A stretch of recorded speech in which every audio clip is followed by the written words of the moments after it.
الله من الشيطان اللعين الرجيم. بسم الله الرحمن الرحيم. الحمد لله رب العالمين.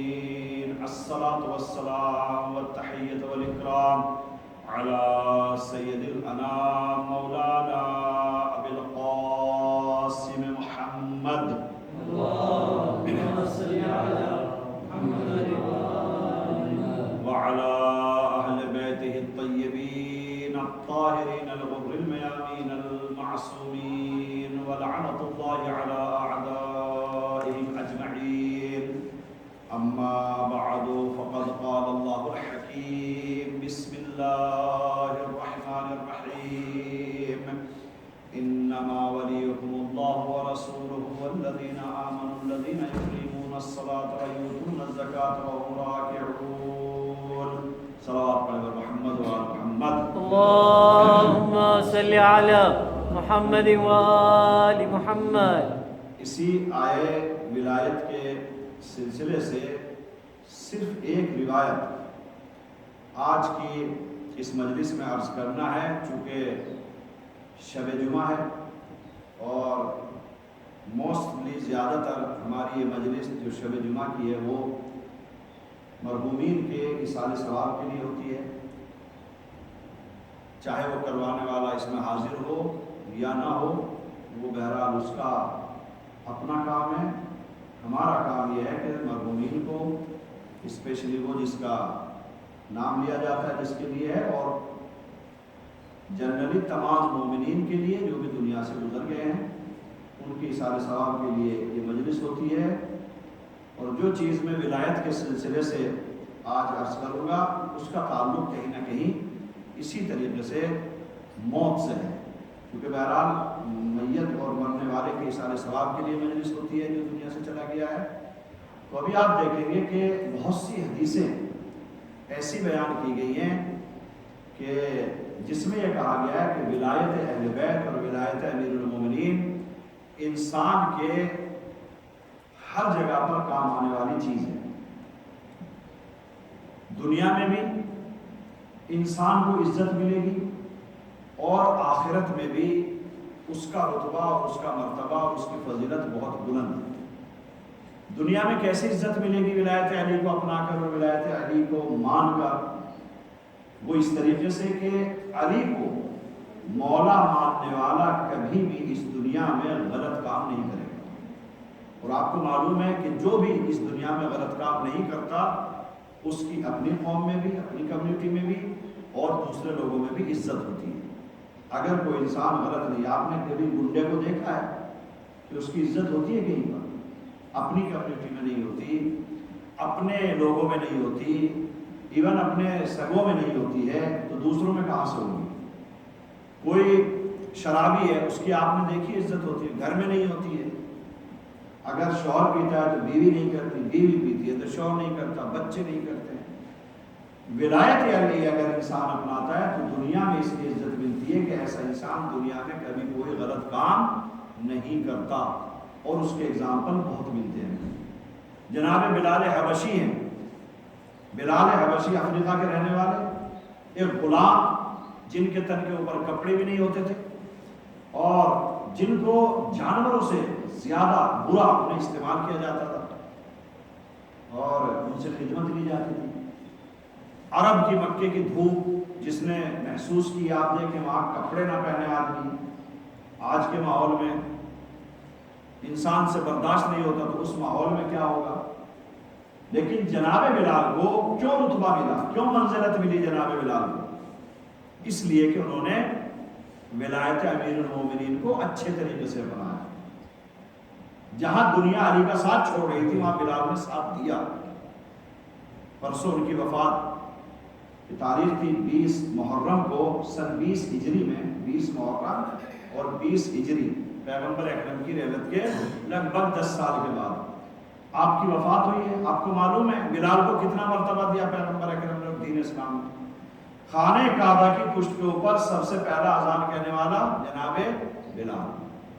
پیغمبر اکرم کی وفات کے بعد جب دیکھا علی کی ولایت اور علی کی ولایت کا انکار کیا جا رہا ہے، علی کو مظلوم کیا جا رہا ہے، علی کو ستایا جا رہا ہے، برداشت نہ ہو سکا اور چھوڑ کے چلے گئے مدینہ چھوڑ کے چلے گئے۔ تو یہ کیا، آپ کو دیکھیں کتنی عزت دی جاتی ہے، ان لوگوں سے زیادہ عزت ملتی ہے جو عرب کے رہنے والے تھے، جناب بلال۔ تو یہ کس وجہ سے؟ یہ دنیا میں عزت اس لیے کہ ولایت کو اپنایا۔ ہم بھی اگر ولایت امیر المومنین کو اس دنیا میں اپنائیں گے تو ہمیں دنیا میں بھی عزت ملے گی، اور آخرت میں کیسے ملے گی؟ اب یہ روایت، میں صرف یہ روایت ترجمہ پڑھوں گا چونکہ روایت بہت لمبی ہے اور بیچ بیچ میں سے کہیں نہ کہیں چھوڑ بھی دوں گا۔ ایک صلوات پڑھے گا محمد و آل محمد۔ اللهم صل على محمد وآل محمد۔ جب بھی کوئی مومن اور کافر دونوں کے لیے روایت، جب بھی، لیکن میں کافر والی نہیں پڑھوں گا، صرف مومن والی، جب بھی کسی مومن کا یا کسی بھی انسان کا وقت آتا ہے، آخری وقت، نزا کا وقت جسے ہم کہتے ہیں، احتضار، موت جب قریب ہوتی ہے تو کہا جاتا ہے چار شخصیتیں، چار ذوات مقدسہ اس مرنے والے کے پاس حالت احتضار میں پہنچ جاتی ہیں۔ اپنا سگا پہنچے یا نہ پہنچے، اپنی اولاد پہنچے یا نہ پہنچے، بہن بھائی پہنچے نہ یا پہنچے، وہ ضرور پہنچ جاتے ہیں۔ چار لوگ مرنے والے کے پاس۔ نمبر ایک، پیغمبر اکرم صلی اللہ علیہ وسلم۔ اللهم صل على محمد وآل محمد۔ یہ کوئی بھی روایت دونوں سب کے لیے، جو بھی مرتا ہے، چاہے مسلمان ہو، مومن ہو، کافر ہو، منافق ہو، سب کے پاس پیغمبر اکرم صلی اللہ علیہ وسلم پہنچتے ہیں، امام علی علیہ السلام پہنچتے ہیں، جناب جبریل پہنچتے ہیں، اور ایک جو مست ہے اسے تو جانا ہی ہے، وہ ہے حضرت اسرافیل جو ہے ملک الموت۔ سب سے پہلے جو بھی مرنے والا ہوتا ہے اس کے قریب کون جاتے ہیں؟ امام علی ابن ابی طالب علیہ السلام اس کے قریب جاتے ہیں۔ یہ سارے پاس میں ہیں، ایک مثال کے طور پر یہاں وہ لیٹا ہوا ہے یا وہ موجود ہے جو مرنے والا ہے، اور اس کے پاس اس کے چہرے کے قریب جاتے ہیں کون؟ امام علی ابن ابی طالب۔ اس کے چہرے کے اوپر دیکھتے ہیں، یعنی آپ دیکھو پڑھ لیتے ہیں، ہوتا ہے نا بہت سے لوگ، آپ نے دیکھا ہوگا کہ ہاتھوں کی لکیریں پڑھ لیتے ہیں، بہت سے لوگ چہرہ پڑھ لیتے ہیں، بہت سے لوگ باڈی لینگویج پڑھ لیتے ہیں، ایکسپرٹ ہوتے ہیں۔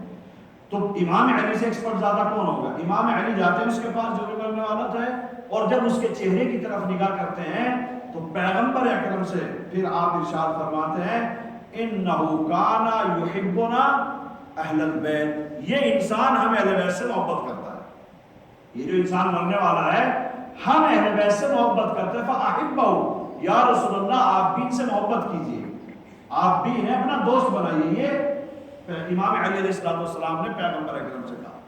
پیغمبر اکرم مخاطب ہوتے ہیں حضرت جبرائیل سے، جبرائیل سے کہتے ہیں کہ انہو کان یحب اللہ ورسولہ واہل بیت رسولہ، یہ اللہ سے محبت کرتا ہے، اللہ کو پسند کرتا ہے، اللہ کے رسول سے محبت کرتا ہے، اور اللہ کے رسول کے اہل بیت سے محبت کرتا ہے۔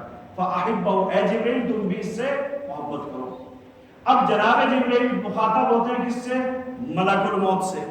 ملک الموت سے کہتے ہیں، پھر یہ جملہ دہراتے ہیں، یہ اللہ سے محبت کرتا ہے، اللہ کے رسول کو چاہتا ہے، اللہ کے رسول کے اہل بیت سے محبت کرتا ہے، تو بھی محبت کر اس سے۔ اب محبت، ملک الموت کے محبت کرنے کا مطلب کیا ہے؟ یہ نہیں ہے کہ وہ جان نہیں نکالے گا، وہ روح نہیں نکالے گا، روح تو نکالنی ہے اسے، لیکن محبت کا فائدہ کیسے پہنچتا ہے؟ ایک صلوات پڑھے گا محمد و آل محمد۔ اللهم صل على محمد وآل۔ اب ملک الموت مخاطب ہوتا ہے مرنے والے سے، اور مرنے والے سے کہتے ہیں تجھے خوشخبری سناتا ہوں میں، تو خوش نصیب ہے، تو نے عصمت الکبریٰ کو اپنی حفاظت کے لیے دنیا میں اپنایا۔ عصمت الکبریٰ یعنی سب سے بڑی پروٹیکشن آپ کہہ سکتے ہیں، سب سے بڑی حفاظت کرنے والی چیز۔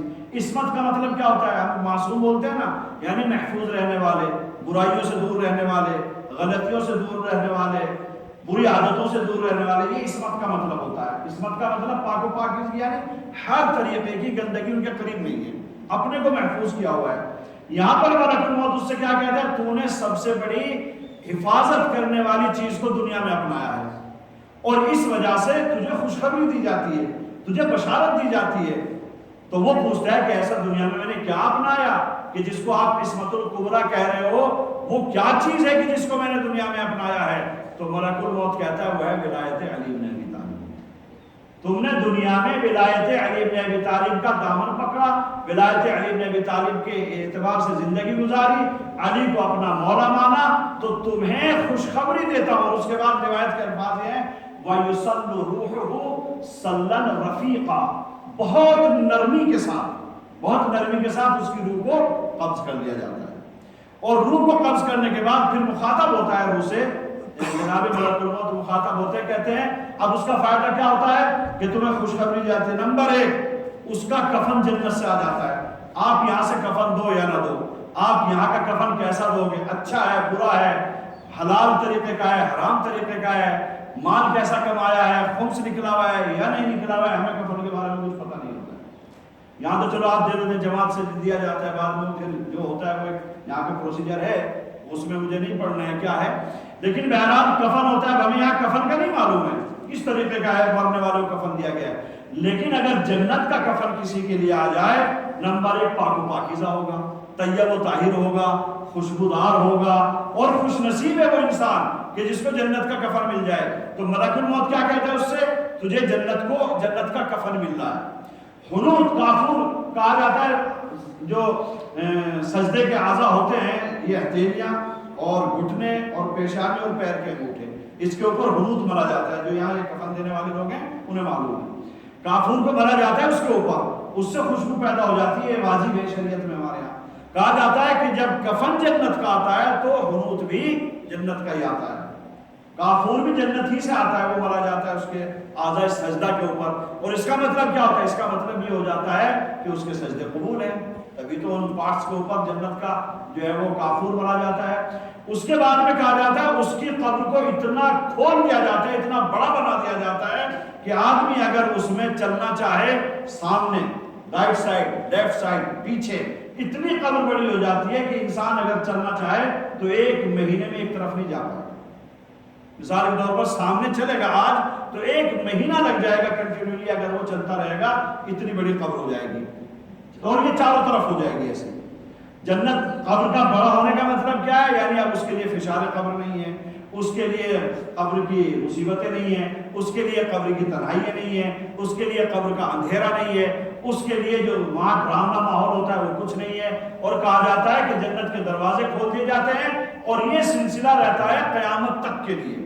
1-2 دن کے لیے نہیں ہے کہ صاحب 1-2 دن فیسلٹی تھی اس کے بعد پتہ چلا کچھ نہیں ہے. نہیں، جیسے ہی قبر میں اتارا جاتا ہے اس انسان کو، اس کے بعد میں قبر سے اتارنے کے بعد سے لے کر اور قیامت تک جب وہ اٹھایا جائے گا، اسے محشور کیا جائے گا، مبعوث کیا جائے گا اللہ کی بارگاہ کے لیے، تب تک اس کی قبر کا حال یہی رہے گا، اسے جنت کا ایک ٹکڑا بنا دیا جائے گا.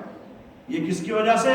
ولایت امیر المومنین کی وجہ سے. اور اس کے بعد جو جملہ ہے، جب قبر سے اٹھایا جائے گا اسے سیدھا جنت میں پہنچا دیا جائے گا، اسے محشر کی گرمی سے نجات ملے گی، اسے حساب و کتاب کی پریشانیوں سے نجات ملے گی، اسے اللہ کے قہر و غضب سے نجات ملے گی. اور روایت میں بھی ہے، جب اس روایت کا ایک حصہ یہ بھی ہے، ملک الموت کہتا ہے کہ اے ولایت علی کو اپنانے والے انسان، تو کتنا خوش نصیب ہے کہ جب تو اللہ سے ملاقات کرے گا تو اللہ تجھ سے راضی ہوگا اور تو اپنے پروردگار سے راضی ہوگا. ایک صلوات پڑھے بر محمد و آل محمد. اللہم صلی علی محمد و آل محمد. اب آپ دیکھیں گے کہ موت سے لے کر اور قیامت تک کے ٹائم تک، اور اس کے بعد ظاہر سی بات ہے جنت مل جائے گی. اور جنت میں بھی جانتے ہو کیا ہے، یہ کہا گیا کہ تمہارا مرتبہ، اسی روایت میں بھی بیان کیا گیا ہے کہ تمہارا مرتبہ کس کے نزدیک ہوگا، کس کے قریب ہوگا؟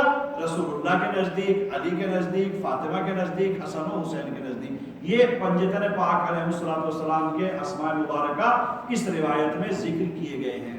تو آپ اس سے اندازہ لگا لیجئے کہ ولایت علی بن ابی طالب ہماری دنیا کے لیے بھی اور ہماری آخرت کے لیے بھی. اگر اتنی بڑی نعمت ہم بتاتے ہیں اور ہم سنتے اور پڑھتے ہیں، اتنی بڑی نعمت ہمارے پاس موجود ہے، اگر ہم اس کا فائدہ نہ اٹھائیں تو پھر ہم سے زیادہ بد نصیب کوئی بھی نہیں ہوگا. ایک صلوات پڑھے بر محمد و آل محمد. اللہم صلی علی محمد و آل محمد. دعویٰ محبت کرنے والے تو علی کے ساتھ بھی بہت تھے، امام حسن کے ساتھ بھی بہت تھے، رسول کے ساتھ بھی بہت تھے، اور دوسرے ائمہ کے ساتھ بھی بہت تھے. لیکن جنہوں نے سچے طریقے سے ولایت کو سمجھا، علی کی ولایت کو مانا، انہوں نے پھر اپنی جان کی پرواہ نہیں کی. میں نے عرض کیا ہے بلال، اگر بلال علی کا ساتھ چھوڑ دیتے دنیا کی بہت سی نعمتیں مل جاتی. ابو ذر غفاری بہت سی نعمتیں ملتی، جلا وطنی کی زندگی نہ گزارتے. جناب سلمان فارسی، جناب عمار یاسر، یہ وہ لوگ ہیں جنہوں نے بڑا مشکل ٹائم گزارا ہے حکومت کے ساتھ میں.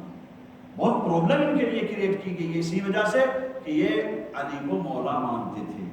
اور اب آپ دیکھو پھر آخری مرحلہ کیسا ہے کربلا میں، ایک ایسا مرحلہ آیا ہے کہ جنہوں نے حسین کو اپنا مولا مانا اور ان کی ولایت کو اپنایا، انہوں نے کس طریقے سے، حسین ساتھ بھی کہہ رہے ہیں کہ چھوڑ کے چلے جاؤ مگر وہ چھوڑنے والے نہیں ہیں، حسین کہہ رہے ہیں کہ رات کے اندھیرے میں چلے جاؤ مگر وہ نہیں جاتے ہیں۔ اور صبح کو آپ کو معلوم ہے کہ جناب جون جو ابو ذر غفاری کے غلام تھے، ابو ذر غفاری نے ولایت امیر المومنین کو کس طریقے سے اپنایا کہ جلا وطنی کی زندگی گزاری، مگر جناب جون کربلا میں ان کے غلام تھے، اپنے آقا سے جناب ابو ذر غفاری کی ساتھ میں رہ کر علی کی ولایت کو اس طریقے سے اپنایا ہے کہ میدان کربلا میں گئے ہیں تو کس طریقے سے کہ آپ دیکھیں گے کہ شہدائے کربلا میں یہ کہا جاتا تھا کہ بہت سے لاشیں ایسے تھے کربلا میں کہ جن کو نہیں پہچانا گیا، پتہ نہیں چلا۔ آپ کو معلوم ہے، میں پڑھ رہا تھا یہ کہ آخر پہچانا کیسے گیا کہ کس کا لاشا ہے، تو اس کو امام سجاد علیہ السلام جو اعجاز اور معجزے کے ذریعے سے کربلا میں تیسرے دن آئے دفن کرنے کے بعد اور خاندان بنی اسد کے ساتھ مل کر شہداء کے جنازوں کو دفن کیا ہے، جناب سید سجاد نے پہچانا ہے، چونکہ وہ معصوم تھے، وہ امام تھے، ورنہ خود امام حسین کی میت اس طریقے سے تھی کہ کوئی پہچان نہ سکے، جناب عباس کی میت ایسی تھی کہ کوئی پہچان نہ سکے، حبیب ابن مظاہر کا لاشا نہ پہچانا جا سکا، بہت سے لاشے ایسے تھے، لیکن جناب جون کا لاشا اس طریقے سے پہچانا گیا ہے کہ امام حسین نے آپ کو دعا دی تھی کہ پروردگار اس کے بدن سے خوشبو پیدا کر، اور جناب جون کے جسم سے ایسی خوشبو پیدا ہو رہی تھی کہ کسی ساتھی اور کسی صحابی کے جسم سے ایسے خوشبو نہیں تھی، اسی خوشبو کے ذریعے سے پہچانا گیا کہ یہ جناب جون کا لاشا ہے۔ الہی بحق الزہرا و ابیہا و بعلہا و بنیہا، پروردگار بحق محمد و آل محمد، یا اللہ ہماری اس مختصر سی عبادت کو قبول فرما، محمد و آل محمد کے صدقے میں پروردگار شب مغفرت میں ہمارے اعزاء و اقربا، دوست، احباب، اساتذہ اور ہمارے بزرگان جو بھی دنیا سے گزر گئے ہیں، خاص کر محبان اہل بیت جو بھی اس دنیا سے گزر گئے، ان سب کی مغفرت فرما، ان کو جوار معصومین میں جگہ عطا فرما، ان کے درجات کو بلند فرما، ان کی قبروں کو نورانی فرما، پروردگار اعلی محمد و آل محمد کے ساتھ انہیں محشور فرما، جنت میں اعلی مقام عطا فرما، پروردگار بحق محمد و آل محمد ہم سب کو جو زیارات سے مشرف فرما، ہماری پریشانی، مشکلات اور بیماریوں کو دور فرما، ہم سب کے رزق اور کاروبار میں خیر و برکت عطا فرما، پروردگار ہمیں صحت و تندرستی اور طول عمر عطا فرما، موجودہ وبا سے ہم کو تمام مومن و مومنات اور تمام انسانوں کو محفوظ فرما، امام زمانہ کے ظہور میں تعجیل فرما، ہم سب کو ان کے ناصرین و مددگاروں میں شمار فرما،